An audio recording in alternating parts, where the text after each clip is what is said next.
Bismillahirrahmanirrahim. Saudaraku seiman, kita tahu bersama-sama dan kita tentu pernah lalui dalam hidup kita. Bahkan mungkin sering sekali kita mimpi. Dan mimpi ini dijadikan oleh sebagian ulama sebagai dalil akal atau secara akal tentang buktinya ada alam gaib. Di antaranya Syekh Abu Bakar Jazair rahimahullah menjelaskan masalah itu dalam buku beliau tentang masalah mimpi itu bagian daripada bukti adanya alam gaib. Karena kita dalam kondisi tidur tapi melihat diri kita seperti naik di atas tunggangan. Kalau kita mungkin kendaraan sekarang, mungkin naik pesawat, ngobrol sama orang, makan. Kemudian juga ada hal-hal yang kadang-kadang yang kita tidak sukai, ya, mungkin berkelahi dan yang lainnya. Maka semua ini bisa dirasakan efeknya. Pada saat orang bangun, kadang-kadang masih dirasakan efeknya. Sementara dia sendiri ada di ranjangnya. Berarti ini secara akal dan bisa kita rasakan setiap saat ada sesuatu yang gaib. Selain daripada tentu banyak hal-hal yang kita bisa rasakan tapi tidak terlihat. Seperti perasaan kita, rasa suka, rasa sedih, marah, lapar, haus. Kita bisa rasa tapi tidak kelihatan. Maka ini semua bukti-bukti nyata tentang adanya alam gaib. Secara akal, gitu kan. Bahwasanya ada hal-hal di sekitar kita, kita nggak bisa lihat dengan mata tetapi bisa dirasakan.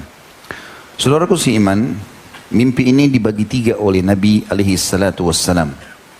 Disebutkan di dalam sebuah riwayat yang sahih dari sahabat Nabi yang mulia Auf ibn Malik radhiyallahu anhu dan hadis ini sahih diriwayatkan Ibnu Majah dan Ibnu Abi Syaibah.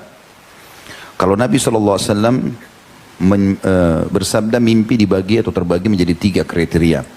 Yang pertama mimpi buruk dan menakutkan, juga menyedihkan. Dan kata Nabi, pastikan itu dari syaitan.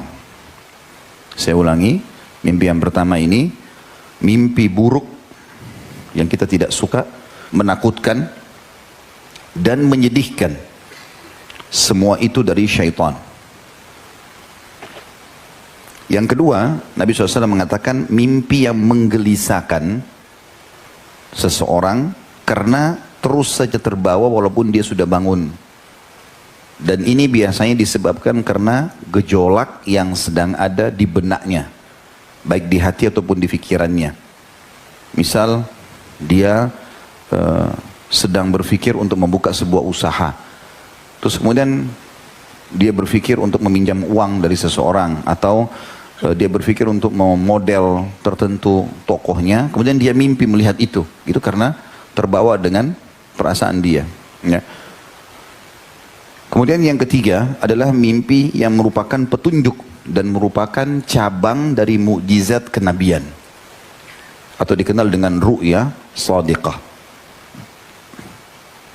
Juga dalam hadis yang lain, hadis yang sahih riwayat Bukhari, Abu Hurairah meriwayatkan radhiyallahu anhu bahwasanya Nabi alaihi salatu wassalam bersabda, mimpi itu tiga macam. Bisikan hati, maksudnya tadi di hadis yang sebelumnya poin nomor 2 ini ya. Bisikan hati artinya apa yang sedang terlintas di benak dia, yang terlalu dia fikirkan sehingga terbawa dalam mimpinya. Kalau dia lagi pengen sekali makan makanan tertentu dan dia tidak dapat, akhirnya datang dalam mimpi. Mungkin yang bujang-bujang pengen sekali nikah sama seseorang, tapi dia mengkhayal tidak bisa dijangkau, lalu mimpi menikah sama orang itu. Itu bisikan-bisikan hati. Yang kedua, kata Nabi SAW, ditakut-takuti oleh syaitan. Ini mirip tadi dengan hadis yang sebelumnya, bagian yang pertama. Ya, cuma di sini ya, terbalik. Dan yang ketiga, kabar gembira dari Allah. Kabar gembira dari Allah tadi mirip juga dengan hadis sebelumnya. Dia adalah bagian ketiga, atau dikenal dengan ru'ya shadiqah. Teman-teman sekalian, beranjak daripada sabda Nabi SAW tadi, dua buah hadis yang sahih ini, maka para ulama hadis merincikan, mengatakan bahwasanya mimpi yang pertama yang dianggap dari syaitan atau mimpi dari syaitan Tidak perlu seseorang menceritakannya, apalagi ditakwilkan atau ditafsirkan. Semua yang membuat antum sedih, membuat antum gelisah, gak usah cerita, tutup mulutnya. Mau sama pasangan hidup kah, mau sama teman di kantor, mau sama sahabat, gak usah diceritain. Sebagaimana riwayat Jabir radhiyallahu anhu dalam hadis yang sahih, hadis ini riwayatkan Imam Muslim, bahwasanya seseorang laki-laki pernah datang kepada baginda Nabi alaihi salatu wassalam. Kemudian orang ini berkata, "Ya Rasulullah, aku mimpi melihat kepalaku dipenggal.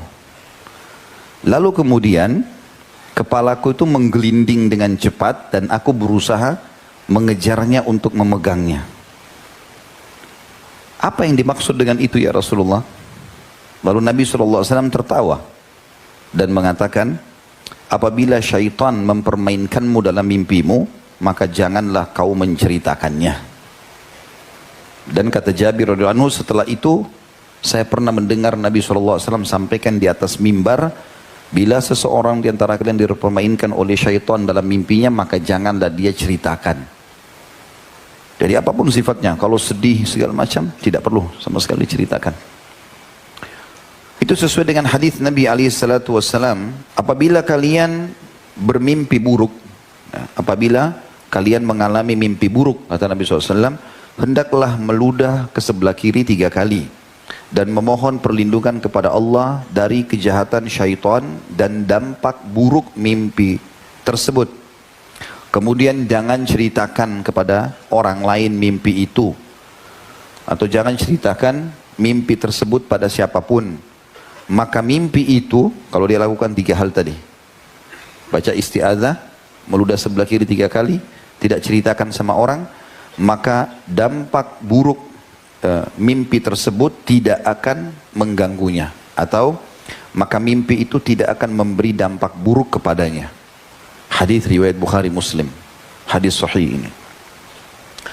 Sementara mimpi yang kedua, tadi itu mimpi yang pertama ya. Mimpi yang kedua adalah mimpi yang tadi bisikan hati maksudnya. Kita berbicara riwayat pertama yang saya sebutkan. Kalau di riwayat kedua ini disebutkan kriteria yang pertama.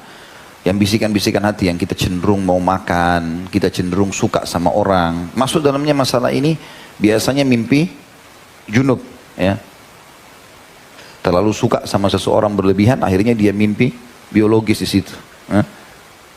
Bahkan kadang-kadang ada orang bangga, dia bilang, ya paling tidak mimpinya.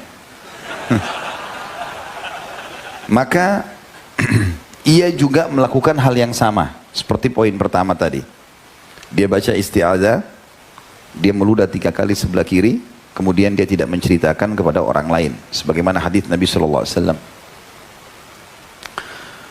Kemudian yang ketiga, mimpi yang ketiga adalah ru'ya sadiqah tadi ya. Mimpi yang benar yang datangnya dari Allah Subhanahu wa taala. Nah, ini berbeda hukumnya. Misal semua yang menggembirakan seperti misalnya, dan tidak ada kemaksiatan ya, dalam arti kata gembira di sini memang menggembirakan positif, seperti antum melihat mengunjungi atau tawaf di Ka'bah, masuk ke surga ya, ikut berjihad ya, atau sedang sholat berjamaah, atau mimpi mengisi pengajian, atau hadir di pengajian. Semua itu masuk dalam ru'ya sadiqah, mimpi yang benar.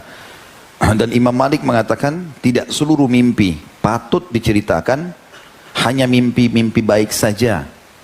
Dan termasuk sunnah Nabi SAW memang diceritakan mimpi itu. Kalau mimpi baik ya, sunnah Nabi boleh kita ceritakan. Oh, saya mimpi mendatangi ini dan itu.